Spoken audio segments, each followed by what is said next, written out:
Hi, I'm at the Honour House here in New Westminster. The date is February 28, 2012. My name is Reginald Angus Argue.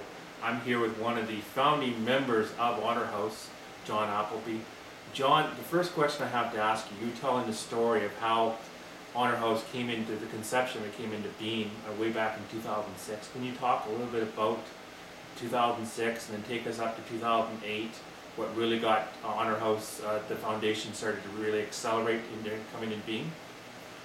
We needed a place where soldiers whose families could stay when they were in Vancouver undergoing medical treatment. One of the officers in my regiment, the Seaforth Highlanders,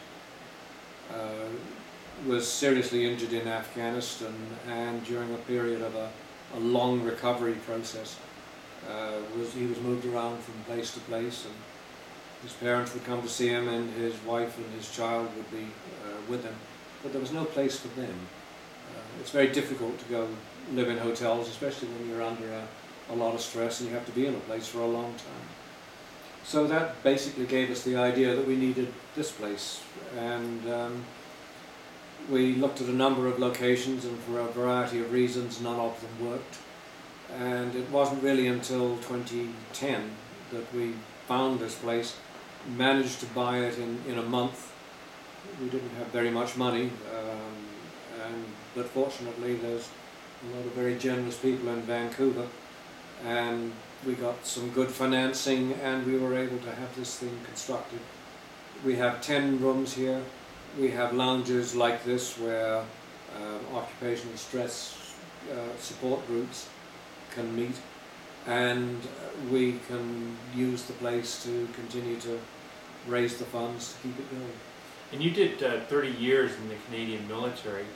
In the Army, yes. You were with the Seaforth Highlanders, military police, yes. And you were with other units. Can you talk a little bit about your time in the military and how you feel that's helped you being here with Honour House, helping the soldiers that are coming here to give them the support that they need as a retired veteran now?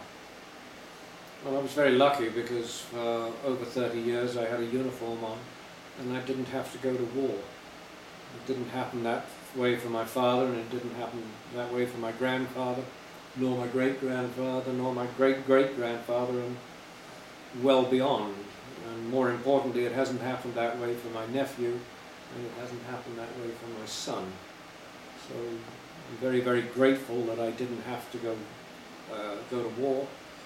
But on the other hand, 30 years worth of dealing with soldiers on a part-time basis anyway, it certainly teaches you that there are some requirements and there are some needs, and that when you're a soldier, when you go and do the job for which you're trained, your place starts with somebody, your job starts with somebody shooting at you. So that's a little different from when going to work in a machine shop. So when people are hurt and they come back and they need the help to recover and the help to re-establish themselves in life, then it's very useful to have, I think, a place like this. And around it we gather people who can help that process. And there are a number of them around here who help in raising the resources necessary to get this place going, and people who participate in some of the programs that we offer. And what are some of the main programs you feel that are the most beneficial that are here at this Honour House here in New Westminster? We provide meeting space for some of the occupational stress support groups who can meet and have methods of discussing. They work out their own particular problems under, in some cases, some professional guidance. In some cases they just do it themselves, but we're here to provide some space for them. We also initiated a program at the British Columbia Institute of Technology, which is the first program in the world to recognize military training for academic credit. And the things that the BCIT did for them was to do a fairly extensive analysis of the nature of things that soldiers learn while they're in service, and apply them to some civilian parallels, so it opens up some things that they can do when they leave the army. And like, what is the with Honour House here? Is there any way that people can actually come, possibly volunteer, or even where can they donate to help make sure that Honour House is able to continue on year in, year out? We'll probably we will need a fairly consistent group of volunteers in the house, just to be in the house, to run a reception service for people coming in. We have fundraising programs. Obviously it's an expensive place to put together. It's fairly new, so it's not that expensive to operate, but we have to find the money to operate it. So we have lots of rooms for volunteers to help us with that. And we're very, very grateful to the people who've donated money and continue to donate money, so that we can keep the lights on. And how many Honour Houses are there, do you know of, like, let's say, within Canada itself? This is it. There is one under construction in Edmonton. I don't know when they'll be complete, but probably mid-year. Next year they have the foundations poured and some of the structure put together. So hopefully they'll be up and running within a year.